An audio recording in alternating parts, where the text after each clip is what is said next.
Okay, so with myocardial infarction, we are going to talk briefly about the clinical aspect. One thing you have to realize is that patients usually present with chest pains that are reduced to either the left upper limb or the neck. And with myocardial infarction, you have to know the basics that the arterial supply to the heart, of course, we know is by the coronary arteries, so that looks right. So complex coronary arteries are the posterior, and then the left anterior descending arteries. So if there's anything occluding it, it will cause myocardial ischemia and thereby lead to myocardial infarction. Alright, so with the etiology, you should know that coronary atherosclerosis is the most common cause, and coronary artery spasms to coronary emboli, prostatic valve emboli to proliferate, and coronary arteritis from Kawasaki disease and the rest. Aortic dissection to, if there is any dissection into the aorta, into the coronary artery, could cause that, and congenital abnormalities of coronary circulation, like the myocardial bridge, coronary AV fistula, and also coronary trauma, myocardial commotion, and also other iatrogenic causes could lead to myocardial infarction. Alright, so there's a healthy heart, whether it's your atherosclerosis or something blocks in the vessels of the coronary arteries leading to cardiac arrhythmia, and from there leads to infarction.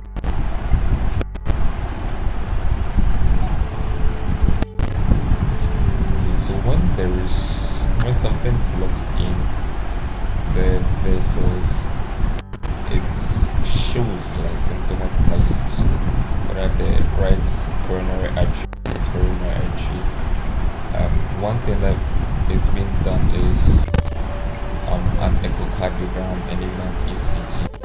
So with the ECG, you know the various segments of the P wave, the QRS complex, the J, and the T.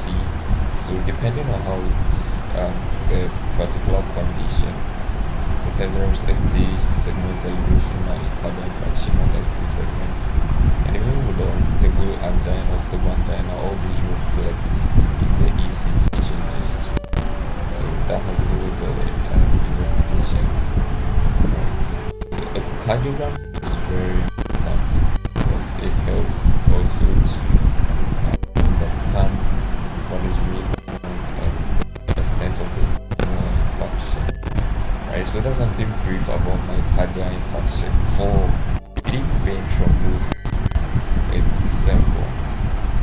This is an artery leading to myocardial infarction. Deep veins of the legs, the lower limb, is the veins. There is a problem with the competency of the valves, and that makes it difficult for even the contractions of the muscle legs to push the blood back up to the various channels to the inferior cavity to the heart to pump to the arteries to be oxygenated for the rest of the body. So this vein thrombosis, so if there's a blood clot, normally they also present with a similar thing, which has to do with pain in the lower leg. So let's get the basics wrong. So normally when it comes to the patient, you take a proper history.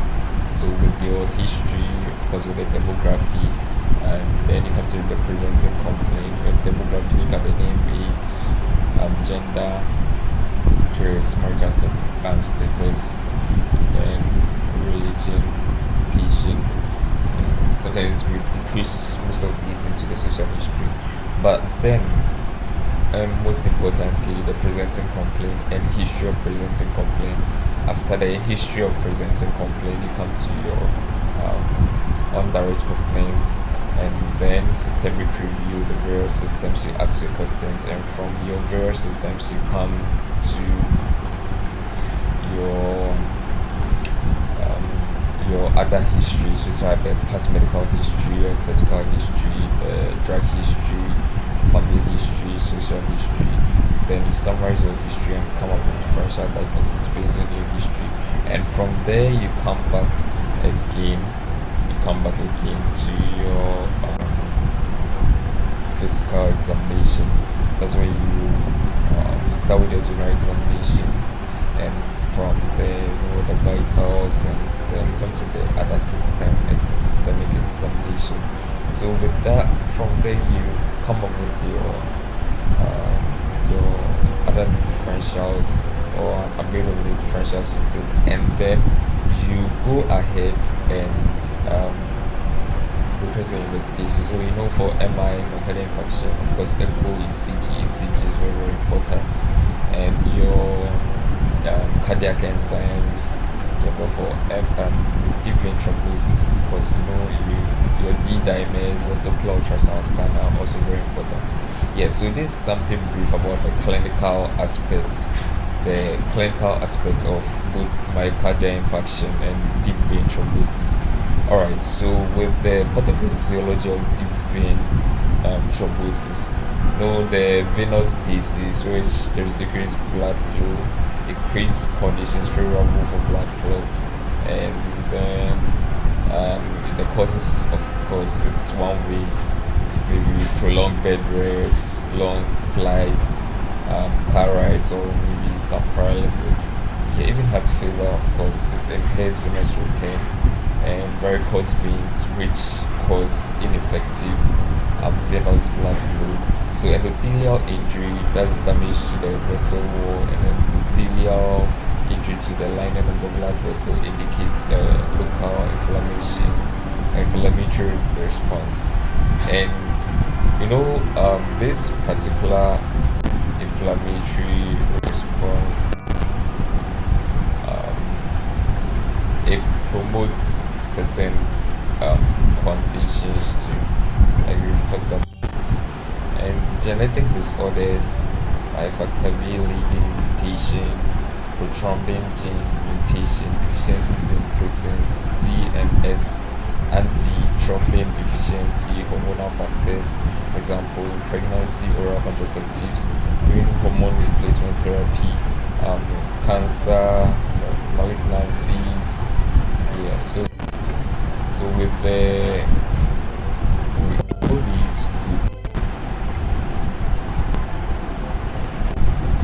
so all these could activate the coagulation system. That's why malignancy can activate the coagulation system, and dehydration increases vascular viscosity in inflammatory conditions, example sepsis or autoimmune diseases, and antiphospholipid syndrome could cause serious deleterious effects. Okay, so sometimes you have to, a patient presents with DVT, for instance, patient presents with swelling leg or pain in the calf, and although something is so similar to that of cellulitis or erysipelas or whatsoever, so you have to be cautious when coming up with your differentials, and then with the right investigations you can make your final diagnosis, and then go ahead with the management, with MI, and then with your deep vein thrombosis, with anticoagulation therapy,